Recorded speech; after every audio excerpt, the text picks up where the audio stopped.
Hi again, welcome back to Life with Linda. Today I'm going to be making a kind of a menagerie of bread, of different kinds of bread all put together in one. So I had made a sourdough starter quite a while ago, and then I go through these phases. And so I got tired of it, so I put it in the freezer. Well, I took it out the other day because I do want to make some sourdough / yeast bread because I don't have any luck with just the sourdough. I just don't. And boy, I left it on the counter for a little bit, and man, it really came back to life. That was crazy. So I decided to go ahead and make a loaf of bread that has both the sourdough starter and regular yeast in it, so that I can I can still have the sourdough taste, but also have the activity of the yeast, because like I say, I don't do well with just the starter as far as yeast goes. So this recipe calls for 1/2 cup starter,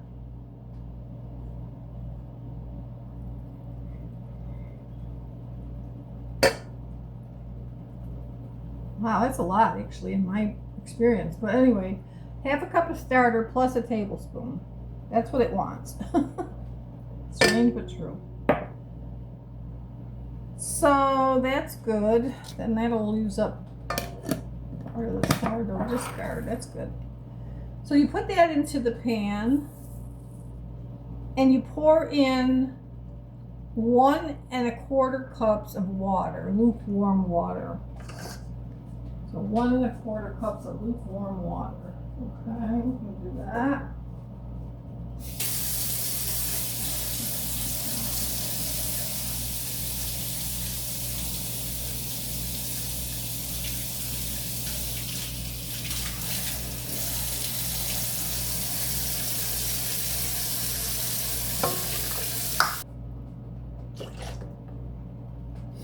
One 1/4 cups of lukewarm water. Now into that, first of all, you got to stir that well. So I'm going to put that on the mixer and I'll be right back. Next we add 4 cups of white flour.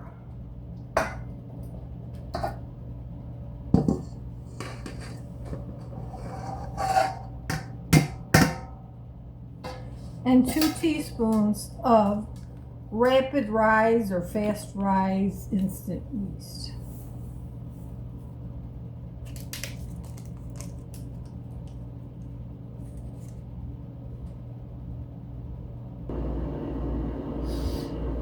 I'm going to mix it on the mixer for a little bit.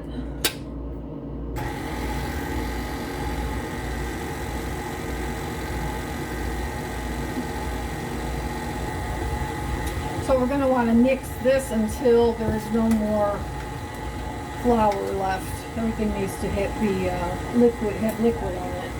And then at that point, I'm going to add 2 teaspoons of salt.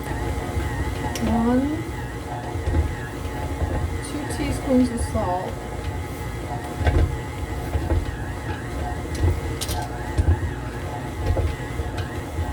And 2 teaspoons of sugar. But I don't use sugar, I use the Splenda substitute from Great Value. And 1 packet is 1 teaspoon, so 2 of these. That's 2.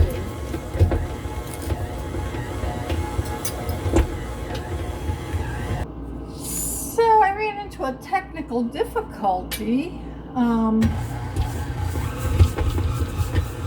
Anyway, I have it now kneading in the mixer, so it's going to knead for a little bit.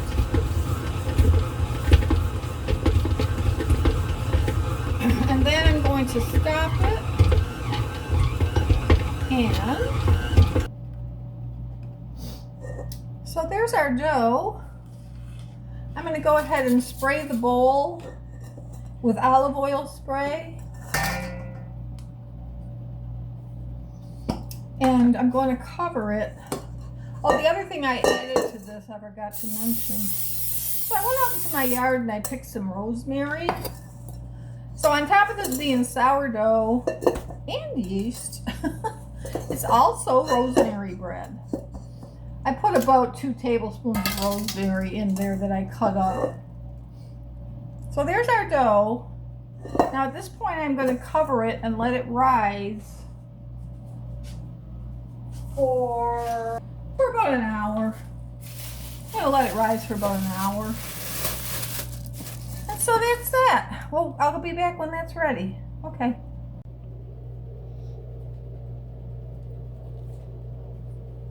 Okay, so I'm back. Here's our dough. I punched it down. Trying to get that right. I punched it down, and I'm going to make it into rolls. So remember, I don't know, the other day I was talking about making On Weck rolls, so I could make some beef on Weck. Well, this is going to be my On Weck rolls. It's not the exact right recipe or anything, but it is a roll. And I am going to put the caraway seeds and salt on the top. So that's going to make it a On Weck roll, in my opinion. Good enough, right? So I'm going to make, I'm going to cut this into rolls. I'm going to roll it up a little bit here and do a little bit with it and then cut it up into rolls. Not sure how many I'll get, but it looks like it's going to be quite a few. So we're going to see how many we get out of this. Take a knife. Cut it.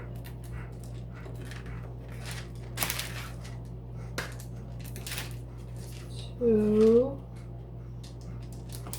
3, 4, 5, 1, 2, 3, 4, 5, 6, 7, 8. So I'm going to get 8 rolls out of this. So what I'm going to do is I'm going to take it and I'm going to just kind of mush it around in my hand like that and then roll it up a little bit here like this and roll it up into a ball like that. And I'm going to put that right there and I'm going to do that 8 times and I'll be back. Well, there we go. There's 8 rolls there. Now I've been debating whether I want to put now these have to rise again. Yeah, I think I made up my own mind. These have to rise again for a little while.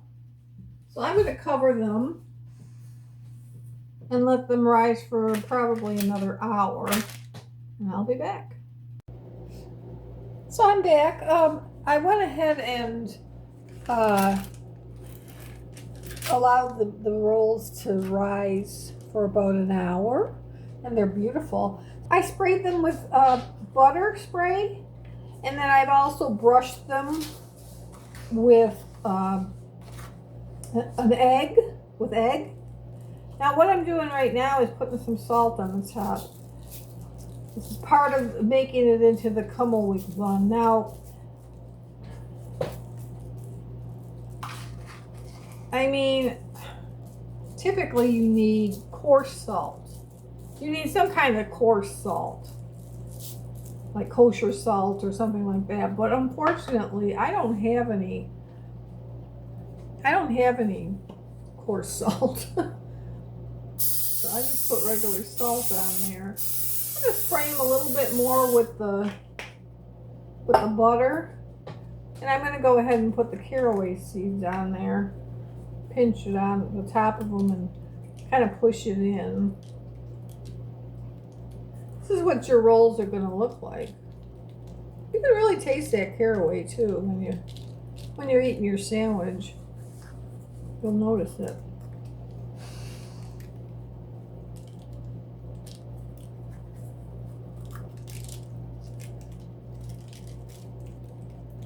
I'm going to sprinkle it, but I'm going to go ahead and push it on there too later in a minute.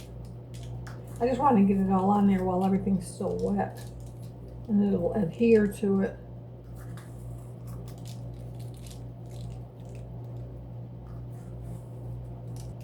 So there, and so I'm just going to go ahead and pat those in there. Hopefully they'll stay on, you know, after the cooking process. So I preheated my oven to 400, and I'm going to cook them for about 15 minutes. They're beautiful rolls. They really are. Okay, I'll be back. Okay, so here's our rolls all done. I tested their internal temperature and everything, and they appear to be done.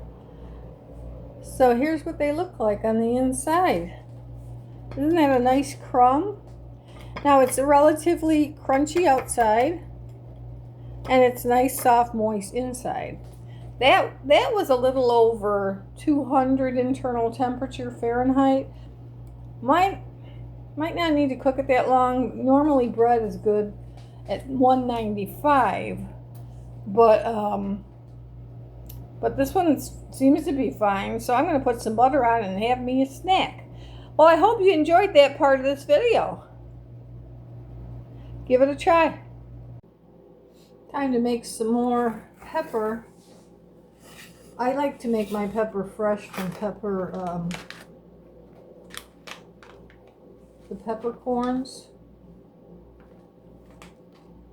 because I like it kind of coarsely ground, and that's just my preference. So I use a little grinder. I guess it's a coffee grinder or whatever, and I grind my own pepper.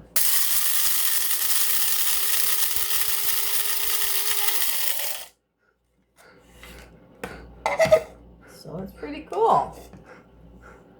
That's how I do it.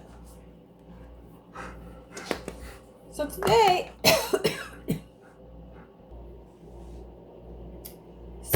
today I am going to go ahead and make the meat that goes along with the beef on Weck. And I'm going to have that for dinner today, which is the 4th of July. Happy 4th of July. And this is going to be my dinner, the beef on Weck. Beef on Kummelwick. Roast beef on Kummelwick is the whole name.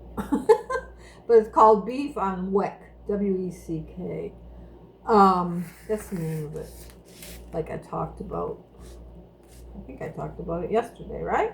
But this is Angus, so this should be pretty darn good. I'm going to cook it in the Instant Pot, though. Which means you can't go wrong. And this is 2.5 pounds. Well, thereabouts. That's a pretty piece of meat right there, I think. Isn't that pretty?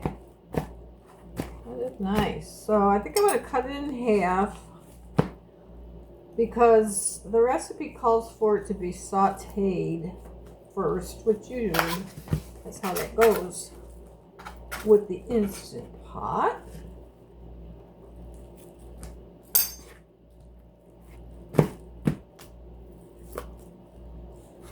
It's going to be good. Nice and marbled. Should be tender. I haven't had roast beef in so long. It's just so expensive. So I'm going to turn the Instant Pot on to saute. There's saute right here. Huh. What is going on? And I'm going to add some olive oil into it.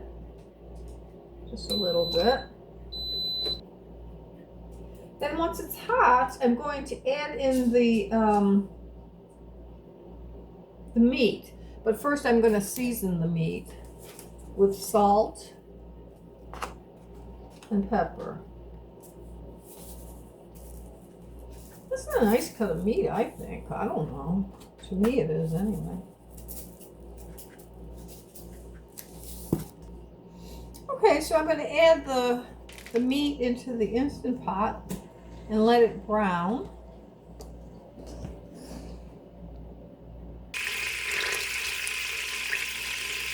I'm going to let it brown on both sides for 5 minutes without touching it. So 5 minutes without touching it. So I'm going to do it.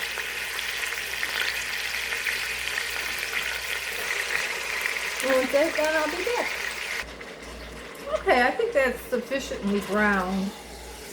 So I'm going to remove it from the pot, and it wants me to put it aside for now. Set it aside for now.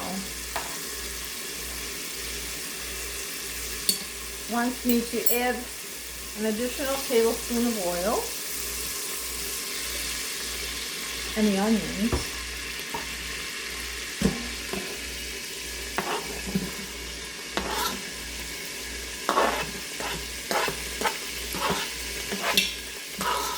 And let that saute for about 3 minutes. Stirring occasionally for about 3 minutes.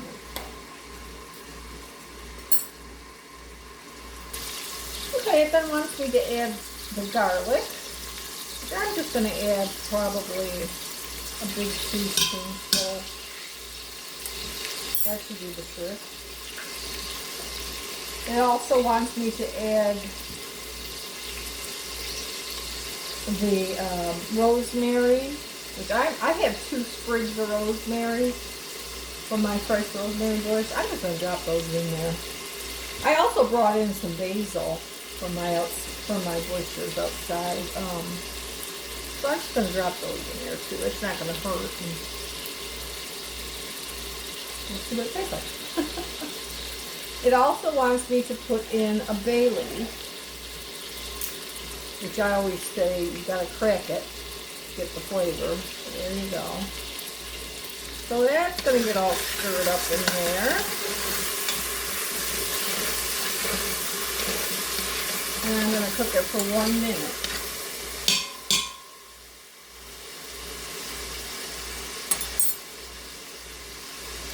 It then wants a 1/4 cup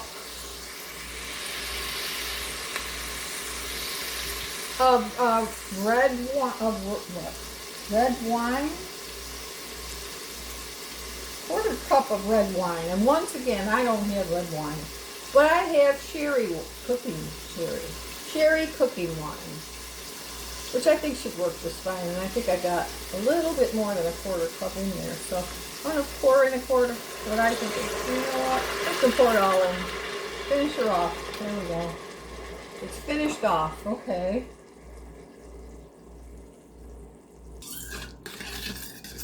And then they want me to turn off the saute mode. Okay. So then they want me to add the meat back into the pot.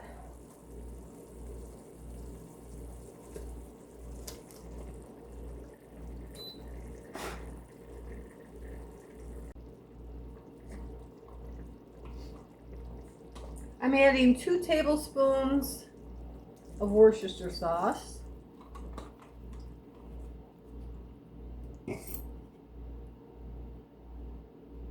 And I'm going to add 2 cups of broth. Now it calls for beef broth, but I don't have any, so I'm going to use my chicken broth that I have. So 2 cups of chicken broth. There we go. And then it wants me to put the lid on.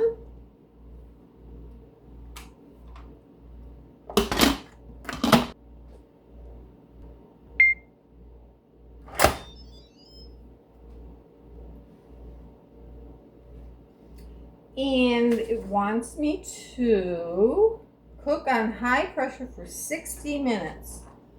So I'm going to pressure cook on high, take off the keep warm, and put it on 60 minutes, which is 1 hour. Oh.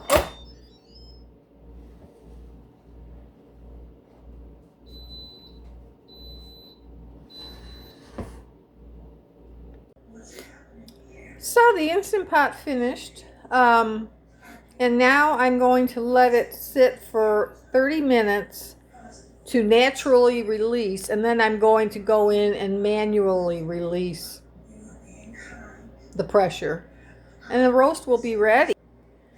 So I'll be back for that. I'm gonna get my roll ready. This is my On Weck roll that we made. A lot of the caraway seeds fell off the top, so I just put them into the sandwich. But basically, all you do with this, for this particular sandwich, is you take horseradish, prepared horseradish, and you spread it onto your sandwich.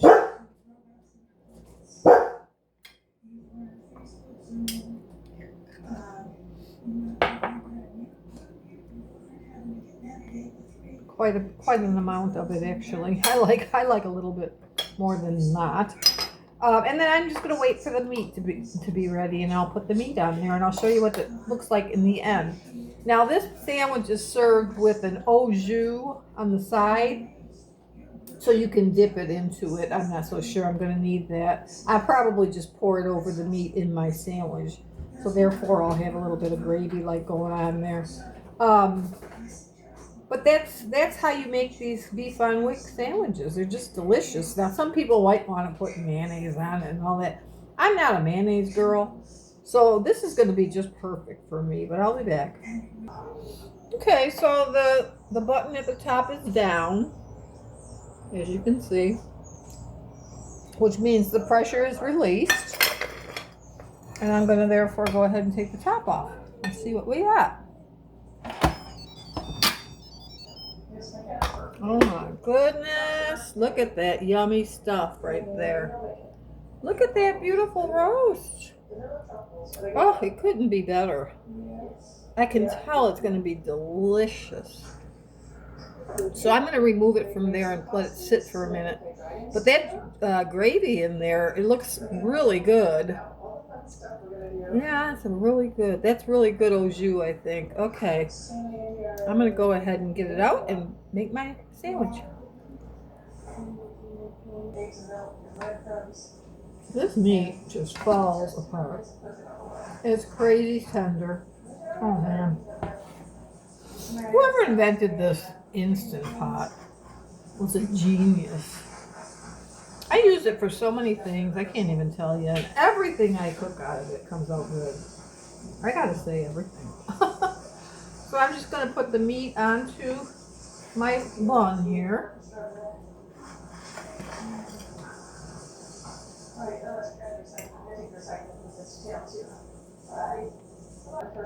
It's nice to have some roast beef again. I haven't had it in so long. It's just so bloody expensive. I mean, this little piece of meat here was $21. And that's crazy. That's nuts, you know?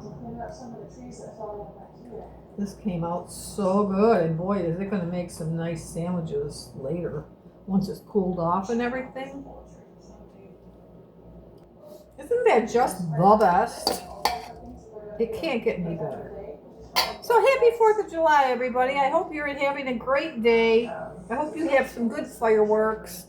And thanks for watching. Bye.